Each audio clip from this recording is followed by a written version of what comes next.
NFL great Eric Dickerson says that he has a very good source that told the NFL teams to not draft Shedeur Sanders. Let's talk about it. And my man's Matthew Stafford returned to the practice field. That's how we're going to end today's show. But before we talk about it and break it all down, you got to hear the music first.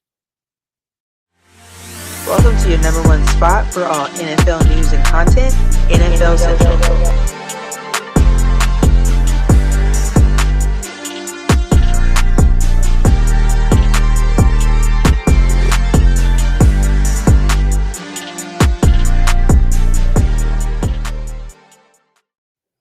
What's going on, y'all? Welcome back into another episode of NFL Central, your number one spot for everything NFL. I'm your host here, Bobby, and I'm holding it down on a daily episode. So if you're tuned in, ready to talk football, make sure you go ahead and hit that like button and subscribe to the channel. Now, look, I want to preface this by saying, take it for what you will. Take it for what you will. But according to NFL great running back, Eric Dickerson, says that he has a really good source that the NFL told teams not to draft Shedeur Sanders. He was doing a guest on a podcast, and he said this.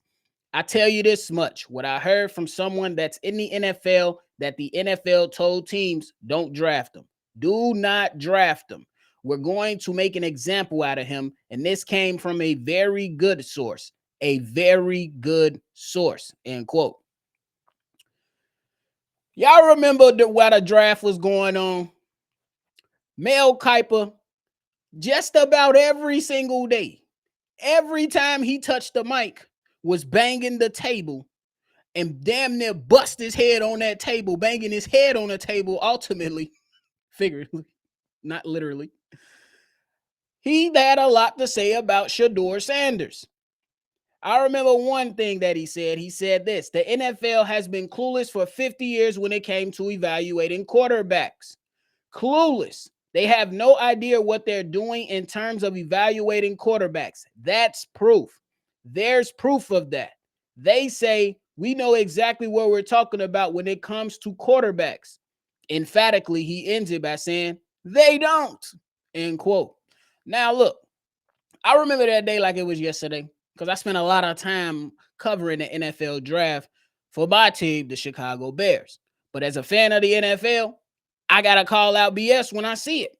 And I just didn't understand how the hell Dylan Gabriel got drafted before Shedeur Sanders. How the New Orleans Saints needed a quarterback and did not draft Shedeur Sanders. How the Pittsburgh Steelers needs a quarterback for the future and did not draft Shedeur Sanders. Even looked at the Las Vegas Raiders, where Tom Brady is supposed to be a mentor to Shedeur Sanders, and did not draft Shedeur Sanders. I looked at all that and I was like, something's a little fishy. It's stinking here. It ain't clean. It ain't good. But ultimately, he ended up getting drafted by the Cleveland Browns. And when they showed the front office alongside the coaching staff, they gave him the year. We know you just won this award, but we feel like somebody else deserve it clap. That's the type of clap that they was doing. It was a little, I'm going to just clap my hands so I won't get scolded that much by the media. But the look on everybody's faces showed us everything. You even had the point to where the owner came out and said that wasn't my decision. That was the GM's decision, and that we're going to allow the GM to do the GM job. So if this young fella comes out and performs and does something really, really good, let's just remember, the owner, you ain't draft him. But nonetheless, Shedeur Sanders has been going through this whole little situation, and we kind of let it die off to the inside. We kind of let it just go off to the side, and I'm one of the ones that came on here and was like, look, I understand he ain't been receiving a lot of reps in practice. Let's just make sure that we clean in the pocket. Let's make sure the operation looks good. Let's make sure you hit your throws when you are able to hit the throws. And he did just that. Now we're hearing from multiple sources the accuracy is just wasn't as accurate as everyone likes to think because of the box score. look pretty damn accurate to me. I'm just saying. Now, I ain't going to discredit a lot of those people because they do a lot more film work than me. But I watch film too. So I'm going to say, I don't know. It's a little fishy going on. And with the NFL great like Eric Dickerson now coming to the forefront and said, I have a very good source. Look, I'm not going to take it like as face value, but I believe it could possibly be some validity there. I believe there could be some validity there simply because ain't no way in hell if you're the New Orleans Saints and you got Tyler Shark and Spencer Rattler that y'all believe that y'all don't need a quarterback. I'm not going to sit here and look at the Pittsburgh Steelers and say, okay, even if you didn't take them the first round, even if you didn't take them the second round, what about the third round? No, they took Will Howard. Will Howard. Make it make sense, y'all. Make it make sense. And that's not to come out here and say that Shedeur Sanders does not have to prove himself. But when we look at and evaluate quarterbacks, don't we supposed to go off the history of the quarterback? I'm just saying, Dillon Gabriel, my man Steve-O can't stand the man. Number one, he's miniature as hell, and that's crazy coming from a short man myself. It's crazy. Can't eat miniature as hell, doesn't have elite arm talent. Yeah, you might look at him and a lot of people was like, yeah, he's going to look like Tua. Okay, you're going to look like Tua until the corners come pressure and throw your wide receivers off the route and you can't see or get the ball to push it down the field, right? Let's talk about it. Let's talk about it. You look at Shedeur Sanders' track record throughout his collegiate career. Jackson State, won. Next year, Jackson State, won. Colorado, improved. Did not necessarily win a ton, but the numbers never really faded off when it comes to completion percentage, touchdowns, and interceptions. That was still good numbers there. So what? You don't like his father? What the hell they got to do with him? We hyping up Arch Manning, which I think is going to be good. We hyping up Arch Manning, and we ain't even seen him in the NFL. We ain't even seen him in Texas yet. A couple games here and there. We going off the lineage of the Manning family. You know what I'm saying? So we going off the lineage of Deion Sanders. Why wouldn't we believe that his son is a good football player and at least has the mental fortitude to be able to perform at a high level like his daddy did? Y'all giving all this grace to the Manning family because you seen Arch come out, Eli, Peyton, and now Archie. Where's that same grace? That's my legit question. The same grace we out here giving Archie Manning because his lineage and ties to the Manning family. Where's the grace for Shedeur Sanders and his lineage and his ties to the Sanders family? Where is it? I just want to know. I just want to know where is the grace for the young man. Now we hearing sources that came out and said that he botched the interview with the New York Giants. Take it for what you will. Could have happened, could have not happened. But at the end of the day, when we seen him on the actual football field, we compare two games. Dillon Gabriel's and Shedeur Sanders. You need to be slapped if you think Dillon Gabriel had a better game. Since when do we sit there and say a guy that has fumbled and threw an interception had a better game than a guy that had no fumbles, no interceptions, and 2 touchdowns? Since when? Since when? Never in my life have I heard in NFL conversations the guy that fumbled and threw interception had a better game than a guy that had 2 touchdowns, no fumbles, no interceptions. Make it make sense. You even got guys like Dick Vitale coming out and saying, look, I know that they did it all wrong. And I'm paraphrasing here. Dick Vitale came out and said that, hey, I know that there's something going on. I'm rooting for the kid. We are. We rooting for the kid because we know he better than all the other guys and is on the same level of a Cam Ward and Jackson Dart. Those were the three. The three quarterbacks that was on the same level, however you had them ranked. It was Cam Ward, Jackson Dart, Shedeur Sanders. You telling me Dillon Gabriel better than him? You telling me Cam Miller better than him? You telling me fucking Will Howard better than him? Come on, man. Let's keep it real. Let's keep it real. Let's keep it real. This is a guy that had a 70% completion percentage in his college career. Now, if the NFL comes out and they have been a part of something like this, it's going to continue to stain the shield. It's always been about protect the shield, protect the shield, protect the shield. But the shield has been doing a bunch of shady shit. Let's talk about it. It's going back to however you want. This is not a political discussion. We're not going down that route. We're not going down that route. But with the Colin Kaepernick stuff, ultimately, before he botched his whole opportunity, we seen what the NFL was like. And then, however you feel about him, again, this is not a political debate. We ain't doing that. But you look at John Gruden. However you feel about him, they leaked his stuff and not other people's stuff. However you feel about him, they leaked his stuff and not a lot of other people's stuff. And now we're looking at situations like this to where you possibly out here telling teams not to draft this young man and set an example because he has the confidence that you have not really seen in a lot of quarterbacks, or to where some people, he's the next Johnny Manziel.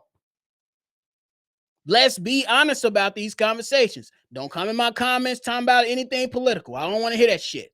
We're talking about things that had transpired in the NFL to where the shield is being stained and they doing shady shit. We're not going back and forth about how you feel about whatever political party. This is not that show. I don't want to hear that shit. We just mapping out situations to what transpired over the last few years with the NFL. That's it. And then the NFL has been in litigation the last year or so over other things. About money and all this stuff. The shield is being stained. They're not holding themselves to the level that we expect them to hold themselves as a entertainment business. They doing shady shit. Let's be fair in this. I don't care who you root for, who you cheer for, what side you're on. We on right or wrong. So I'm not going to come out here and act as if this is the end-all be-all with Eric Dickerson, but it does raise more questions at the end of the day. Let me know how y'all feel about all that discussed. Let's move on to talk about Matthew Stafford return before we get up out of here. Now, we're hearing that Matthew Stafford has returned to the practice field. This is not something that the Rams, Matthew Stafford, nor Sean McVay has said that the expectation is for him to be ready week 1. The expectation is to take this thing day to day. Because from what has been reported from reporters out there, that one day he might feel good, another day he might feel stiff and a little icky. So that's how we're going to have to play this. And I'm going to say this.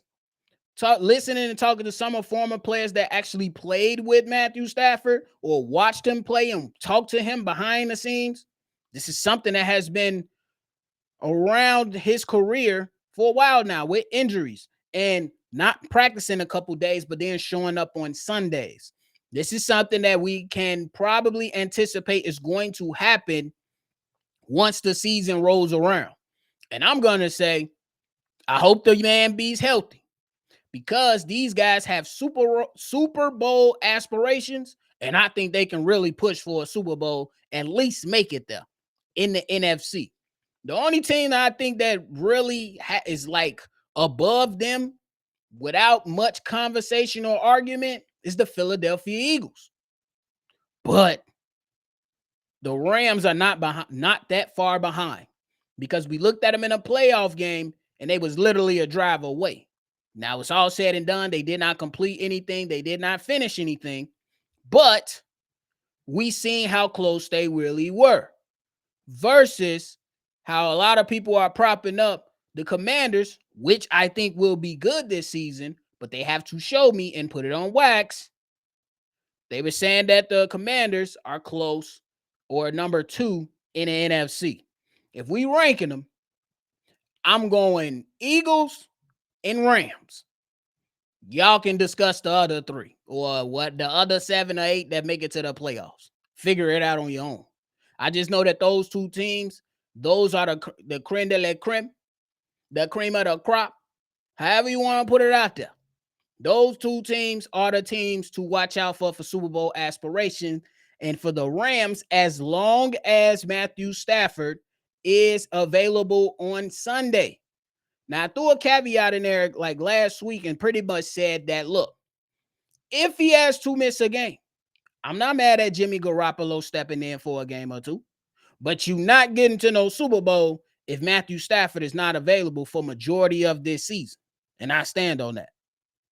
I stand on it. So we're going to continue to monitor this. We got the season rolling around. Hey, fellas, ladies, my football fans, you better put your 2-week notice in with your partner, with your lady, with your man, whoever.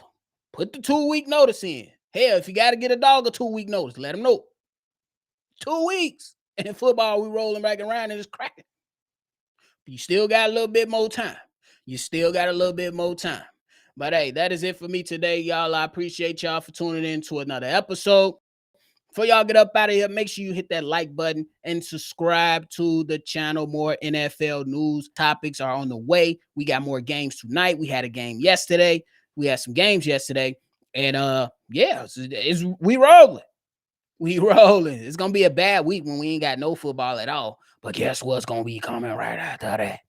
The Blitzkrieg for NFL football. Regardless if the shield is being tainted, I just love the sport, bro.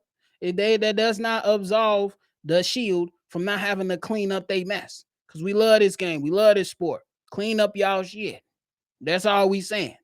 But hey, I appreciate y'all. Thank y'all so much for tuning in. Y'all already know. We going to catch y'all on the next one. For sure. Peace, y'all. This has been a presentation of the Breaks Media.